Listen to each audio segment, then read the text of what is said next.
Hello everyone, this is CJNovo992 and today, yes, we are back with a brand new video. Today's video is finally fricking here, which means we can begin to move past what happened at the weekend. The time for feeling sorry for ourselves and feeling angry both as a team and as a fan base is officially over, ladies and gentlemen, as we dive deeper into the fricking fire as the moment in the game we've been waiting and hoping and praying for the last 12 years is upon us. It's time for a Champions League group stage frickin' match. So I know everyone's still raging when they think about what happened at the weekend, but the show must go frickin' on. The lights that stand ahead of us right now don't get much brighter. Not only is it a European night, people, but it's the Champions frickin' League. So without any further ado, let's go ahead and dive in to the oppositional preview then, shall we? And talk about one of the most famous names in world football. One of the most iconic teams in football, filled with a long line of some of the most iconic players to ever play the frickin' game. They are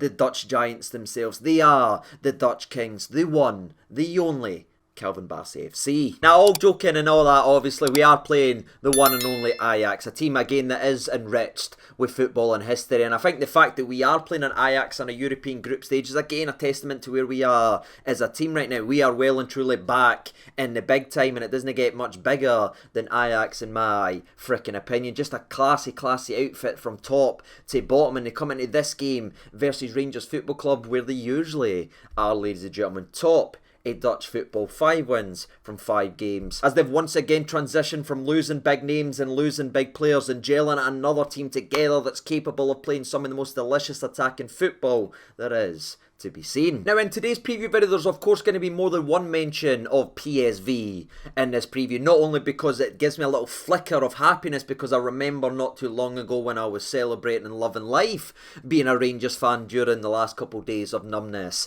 and darkness, but also because there is a couple of very important similarities that I think will help paint the picture of the challenge we face tomorrow, because again, it's a Dutch side, so you know you're playing a 4-3-3 and they set up very similar to a PSV, where they like to move the ball about the game. They can keep it in the middle or they can just spring it around. They're not one of these teams that's one-dimensional. It needs to go this route, it needs to attack down the right, it needs to attack down the left. No, it's just free-flowing attacking football. They can pass you off the frickin' park, and within an instance they can flip the tempo and get more direct if they need to be, very similar to what we saw versus PSV, where they could change it, they could keep the ball if they wanted to, and then when they wanted to go forward it was 1-2 and they were having a pop at goal or creating a major opportunity. But it's not all just sunshines and rainbows why we're mentioning PSV. It is important to mention them as well, as they are the one and only team in 2022 season to have beaten Ajax this year in the Cruyff Shield. Obviously, we mentioned that during the PSV preview. PSV beat Ajax 5-3 in a blockbuster game of football with some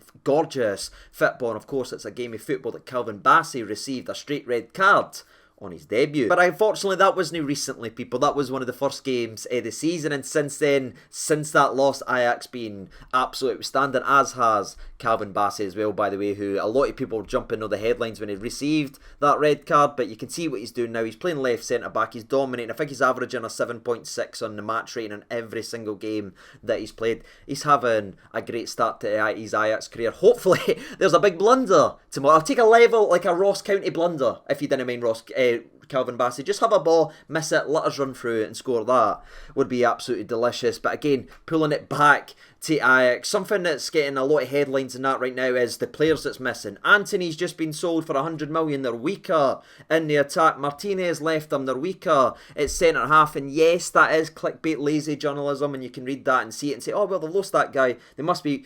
But Ajax does this every single year, people. They get players, they play so well that someone stands out and someone spends a lot of money on them. An 85 million on a De Jong, an 85 million or whatever it was on De Ligt. They lose these players, but there's always the next guy up mentality. They're always thinking 3 steps ahead of everyone. They'll sell this guy, but they'll have another guy that in 2 years' time will leave for 50 million as well. They are an astoundingly well-run football club, and yes, they have lost Antony and Martinez both to Manchester United. When you see it's £150 million worth of talent, you sit back and say, well, they must be weak and new. But genuinely, they aren't. And I think especially in the Anthony case, yes, he was a tremendous tremendous talent and everything like that, but he wanted to go. And sometimes having someone like that who doesn't want to be in the team can cause a wee bit of disgruntledness, and it doesn't quite work as there's a bit of friction in that in the dressing room. Well, now he's gone, and the only players that are there are players that want to fricking be there. And for me, they're a better team for it. And again, the proof of that is in the pudding of how they've been performing as a team. They're dominating games, possession, shots. They're averaging 17 shots a fricking game, people. That is pretty damn impressive. And it's not only just that, the way they're getting their goals is also impressive, because again, we've talked about set pieces, how bad we are at set pieces, and every team we play is scoring goals for fun at set pieces. That's at least how it feels. But Ajax didn't rely on set pieces. We've finally played a team that's probably as poor as us at attacking set pieces. They've only scored 2 attacking set pieces of donkeys, ladies and gentlemen, but they didn't rely on these things. They've only scored 1 penalty this year. The rest of their freaking goals all year has been from open play, as they just carve teams open for fun and put the ball into the back of net. And one of the biggest reasons I've been able to find when looking in to this team, why they're so successful going forward and why they're so successful as a team, is it doesn't matter who it is in the final third. I'm not going to mention one name in today's video and say he's the key man for the game, it all goes through him, because that's not how Ajax play. It can come from the left, it can come from the centre, it can come from the right, and it can come for the 3 midfielders as well, or maybe the 2 more adventurous attacking midfielders, I should say, because every single person in the final third for Ajax is willing to be the guy to drive forward and have a shot. There's no 1 or 2 guys in that team that just are there to pass it sideways and wait for someone else to step up. Oh, I'm the guy that recycles possession, I'll pass it here. Not every single one of them is willing to step up and have a pop, and again, that's sure shown in their success this season and the stats and the output all these players are having in the attacking frickin' areas. Aye, that's honestly I've really got to say about the Ajax side. It's been really refreshing to go ahead and look at some attacking football and seeing every player be brave enough to drive forward and be the guy, and I think that's something to definitely strive for, not only us, but every team. Every team should have a players and everything like that that's willing to be the guy for their game and is willing to grab the game by the scruff of the neck, no relying on the same 3 people every single week. So aye, it's been a pleasure looking at Ajax. The only slight, and I mean slight, thing you could say about them, because they are so adventurous with the football, you probably know exactly where I'm going here, they do occasionally leave the run. Now, they've got very quick centre-halves and very quick full-backs, so they don't always get punished for it, but if you're brave enough and you have players brave enough to gamble in these areas, there could be a couple of counter-attacking opportunities tomorrow if we use the right ball and we actually attack the back line that, again, likes to pile forward at the halfway line and really tries to strangle the life out the opposition, especially at frickin' home. But aye, that's it for the Ajax side of today's video. They're a fantastic attacking side, and they honestly bring a hell of a challenge to us tomorrow. So that leads us to the Rangers side of today's video, which usually brings me a massive smile on my face, but not really right now, because again, it almost feels too soon given from the weekend. They're trying to find some positive things to talk about. It is difficult based on the mauling at Parkhead, but the best thing I suppose you could take, and again, you say the best thing, the only thing you can actually take from that game is each and every single player couldn't have any more motivation to go out there and put up a performance. Not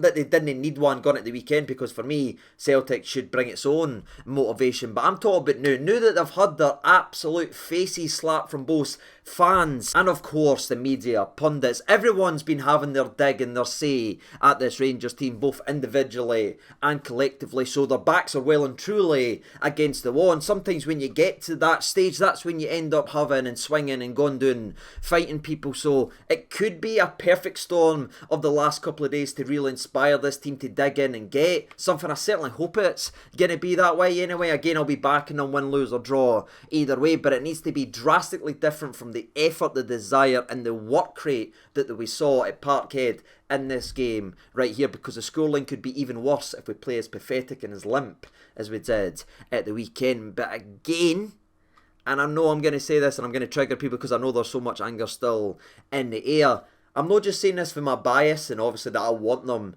to do well. It genuinely wouldn't surprise me if Rangers go out tomorrow and have a fantastic result or a decent result versus Ajax and look a completely different side from the weekend. Again, not only using the motivation that we've already talked about to go out there and perform, but also I think this game is perfectly suited to how we are built as a football team. For me, I've said this several times now over the last couple of months on the channel, we are a team that's built to play European football. We are a team that plays a European style. We have a manager who excels, in my opinion, on the European nights for when it's tactically and there needs to be tweaks and changes and everything like that. He doesn't seem to quite understand or grip, I should say, for the SPFL and the frantic nature and the chaotic hammer throwing and everything like that, because that's no football at the highest level. But when you bring football to that highest level, Gio's usually got a game plan and he reads it fantastically well, reaching a European final. I know there's a lot of going back in history and saying, oh, how well Gerrard did versus Celtic and everything like that, and I understand why they're all saying that, and it is drastically different the way we approach those games and the fight and the desire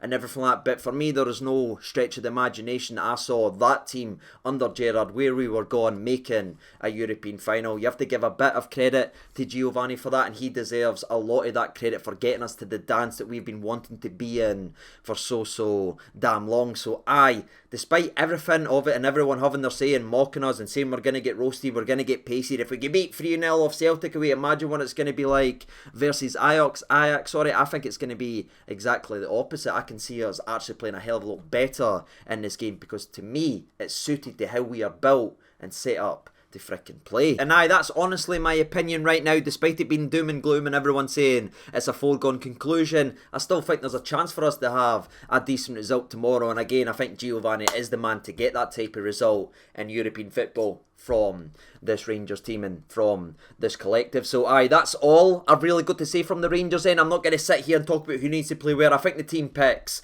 itself. I know there's so many people saying this guy needs drop, this guy needs drop, this guy needs drop. And honestly, you're probably right on a couple of these shouts that I've seen over the last couple of days, but it's not going to happen for Ajax away. We are not going to make drastic changes and put young laddies in there or try and blend young laddies at Ajax away. It's just not going to happen. I think it's going to be the tried and trusted that's got us to the European dance, that's got us to a European final, and again, they deserve that at that level to try and perform now, because it's all their hard work that's got us there. So again, that's my opinions on that, and I'm not going to sit here and say this guy needs to play, this guy needs to play. I think we know the starting 11 before a ball's even kicked. I don't think there's going to be any drastic, oh my god, I can't believe he's dropped him. Nah, it's going to be all the guys that we're all angry at right now, and again, hopefully they can use what we're feeling and actually go out there and give us something better than what they gave us on Saturday night. Now, regarding the team news, however, there isn't too many drastic changes that I can update you on, because again, we barely kicked the ball on Saturday, so it wasn't exactly a hard graft for these players or anything like that. Everyone remains pretty much the same. I'll not sit here and bore you, because I know it was just a couple of days ago that I went into detail during the preview, but everyone remains on the exact same. The only long-term injuries at our football club are Hollander, Hadji, and now John frickin' Suter. And again, I've had my say on all that before, long before everyone was celebrating and saying he was going to replace Connor Golton. I've had my say on that. Unfortunately, the laddie just can't catch a break, and again, I hope he does, and hopefully it all works out. But that's the 3 long-term injuries at the football club. Davies remains the exact same. He's been training with the team now. It's just waiting for him to actually get in there and make a difference to that Rangers backline. Kamaru's training, as you know, as well, but he's still a couple of weeks away, and that's it, ladies and gentlemen, boys and girls. That's the oppositional preview. That's the Rangers conversation. I know it's doom and gloom, but again, I'm not giving up on my team, especially in European football when we've sprinkled so much European magic. But what about you? Let me know your thoughts and opinions on this game. I know there is going to be so many opinions, so again, share them below. And before we wrap up today's video, let's predict then, shall we? Good luck in the comment section below. This one, honestly, I know I love a cheeky 2-1. I know, we all know I love a cheeky 2-1, but I think this game screams, if it's going to be a good game for us, and if we are going to turn up, if we are going to play our way, again, PSV, the way we've hurt them and frustrated them and scared them off in some aspects and got so much praise for our away performance, I think there could be another potential performance like that where we dig in, make it difficult, and hopefully I punish them. So I am, believe it or not, going to go with Ajax 1, Rangers 1, and I think that would be the absolute perfect start to the group stage in my opinion, especially given all the frustration over the last couple of days. But that's me, had my say, ladies and gentlemen. I'm going to go Rangers 1, Ajax 1. Tavernier, the goal scoring difference, that would be nice. And that's all I've got to say, ladies and gentlemen. What about you? Let me know down in the comment section below. And again, as always, until tomorrow after our Champions League group stage match, me and thee, we're going to talk about Champions League game. People, I honestly can't wait, and I can't wait to share this experience with you. I will see you all then. I've been CJ over 992. Thank you so much for watching, and bye.